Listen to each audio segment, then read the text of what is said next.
জানার ভিতরে এক আলমগীর জানে। আলমগীর যখন ঠিক পাইছে আমি এই পাশে রাজাকে তুলেছি পিটিতে আমি উঠে দিয়েছি।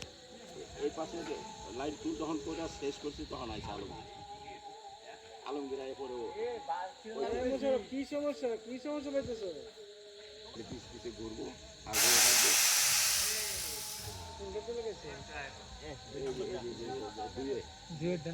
দুই দিন নিতেছে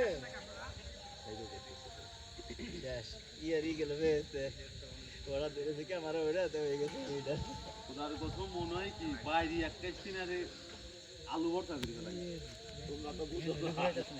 সরকার কোয়েন না সাথে আর নিজে 100টা ভিডিও করতে কই পারিনি সারা দিন এখন এইটাতে করবো। এটা দিন মাছটা ডাল মাঝখানে এইটা আছে। এই তোমার সামনেটা যাবো বরাবর এটা আরে এটা এটা আপনি আবার হাওড়া করা না